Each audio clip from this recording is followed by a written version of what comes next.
Please मेरी बात थोड़ा गौर से सुनना, क्योंकि मेरे को लगता है कि बहुत से लोगों को चुभ सकती है और बहुत से लोगों के काम में आ सकती है। अगर आप एक चीज गौर करना चाहोगे ना, जो आज हमारे देश की शिक्षा है और शिक्षा व्यवस्था को चलाने वाला जो तंत्र है, दोनों को दोनों कहीं ना कहीं नाकामयाब है अपने अपने क्षेत्र में काम करने का। अब बोलोगे शिक्षा कैसे नाकामयाब हो, शिक्षा तंत्र कैसे नाकामयाब?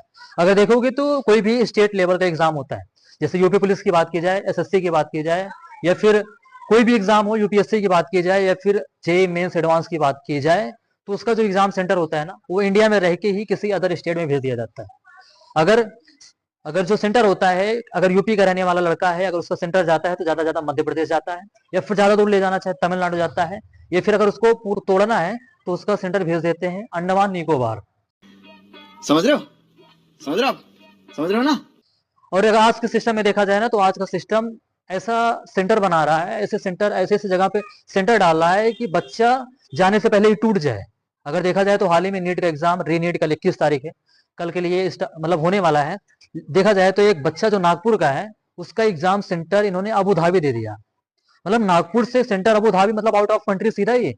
हमने सुना था कि केवल बच्चों का सेंटर यूपी वालों का अंडमान निकोबार तक जाता है, लेकिन अब तो नागपुर वालों का अबू धाबी भेज दिया जा रहा है, आउट ऑफ कंट्री भेज दिया जा रहा है। एक बार सोच के देखो भाई, जिस बच्चे के पास ना वीजा है ना पासपोर्ट है, वो एग्जाम देने कैसे जाएगा?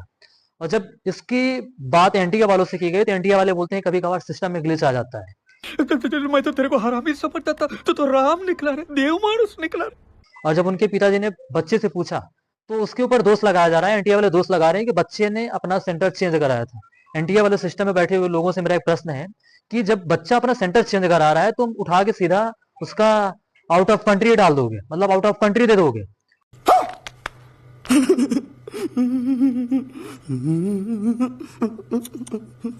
कि ये कंट्री में रह के किसी जगह पे लोकेशन उसका दूसरा दोगे?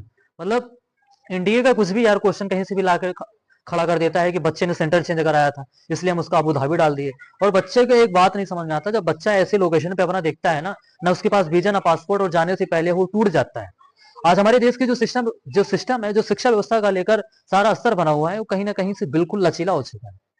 जैसे कहते हैं ना कि जब किसी को उस तंत्र में रहना नहीं होता है, तो लोग तंत्र को खराब करने पर ही लग जाते हैं। यही चीज हमारे यहाँ शिक्षा के फील्ड में भी हो रहा है। अगर देखा जाए तो आज ऐसी ही व्यवस्था अगर चलती रही ना, तो आने वाले समय में बच्चे ऐसे ही एग्जामों से बिल्कुल ही दूर हो जाएंगे। एक तो पहले ही देखा गया कि बहुत से बच्चे जो एग्जाम से अपने आप को हटा लिए, लेकिन जो बच्चे बचे हुए थे उनका ऐसे ऐसे जगह पर सेंटर देके वैसे ही तोड़ दिया जा रहा है। बाकी इस चीज को लेकर आप क्या सोचते हैं, आप अपनी राय में कमेंट सेक्शन में बता सकते हैं। धन्यवाद।